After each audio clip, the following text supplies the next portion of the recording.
Hello everyone, we are Team 20 from明道High School.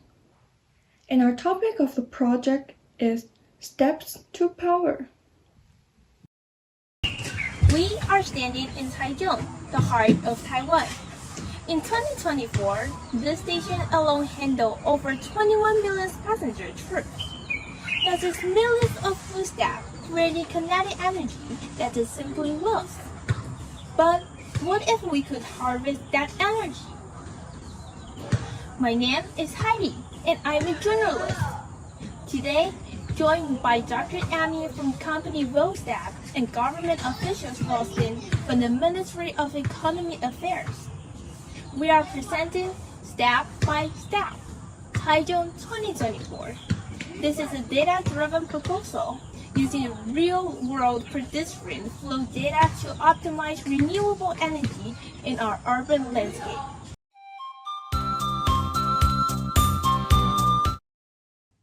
Dr. Amy, may I ask you some questions about the project?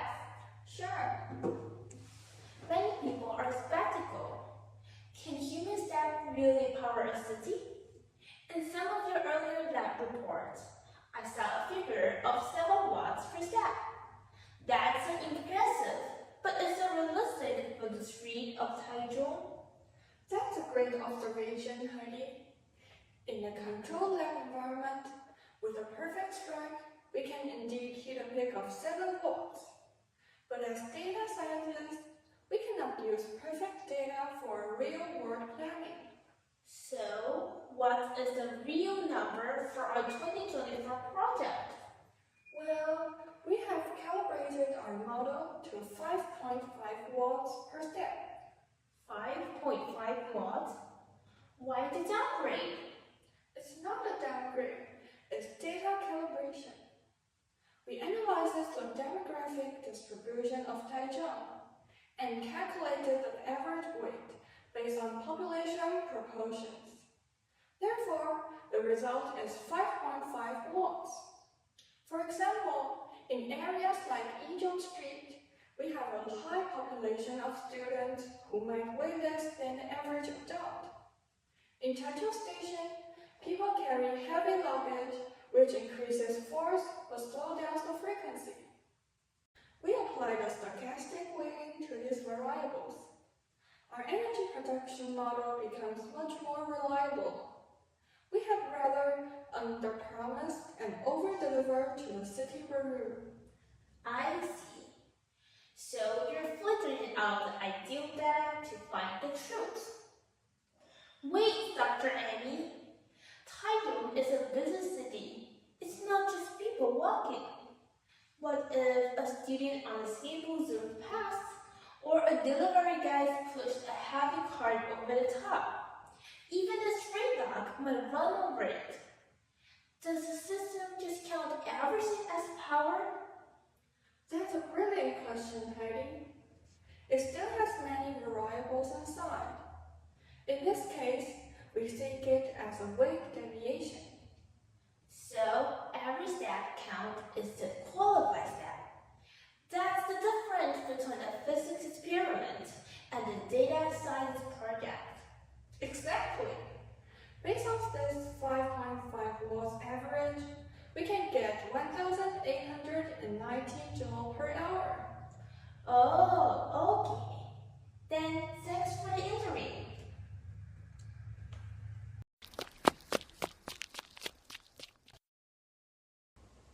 Director Faustin, how did you decide where to play this tale in 2024? Oh, you got the point. Let's look at the chart.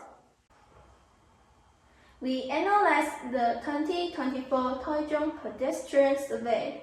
We focused on 3 distinct urban profiles. For example, Taichung Station, consistent high volume, best for base load power.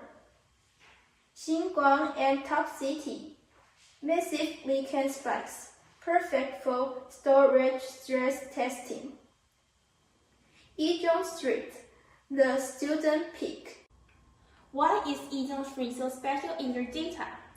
Most areas peak at 8 a.m., but Yizhou Street has a sustained peak from 5 p.m. to 9 p.m. This is a data scientist's dream. The supply of kinetic energy perfectly matches the demand for nighttime lighting. By placing tiles at Sunming Road bus stop and Shuili Building entrance, we target the highest density of energetic rhythmic student footsteps. Director Faustin, this tile looks expensive. Each one costs as much as a high-end smartphone. Is Taiwan City really ready to spend millions on footsteps? It's about life cycle cost. If you only look at the price tag today, it's high. However, by generating our own clean energy, the city saves on electricity bills and earns carbon credits. And don't forget the data value. These aren't just tales, they are sensors. They tell us exactly where people are working. This data is good for local businesses and urban safety. We can sell this anonymized data insight back to the private sector to offset our costs. So, how will ensure the city breaks even? Let's look at the chart. According to the chart of 2024 budget breakdown, we have hardware accounts for 40%, while data infrastructure, installation and integration account for 30% each. Based on our project proposal and an interesting activity, which is that when pedestrians step on the tiles, the nearby billboards will instantly light up or play sound effects. We can change major brands' high advertising fees for this kind of experiential marketing. With this experiential marketing and the additional advertising revenue, we can build a truly green city and fully recover our cost within 8 to 10 years. As a result, the city enjoys free energy and free data for the next decade. And to protect this expensive hardware, our LOT system monitors the health of every single tile. We use predictive analytics to fix a tile before it completely breaks, keeping our long-term maintenance costs extremely low. It's now 2026. The city of Taichung is moving. And now, that movement has a purpose. Using physics and data, We have turned a simple walk into a sustainable future. I'm Heidi for Project Step by Step, Taichung 2024. Thank you, everyone.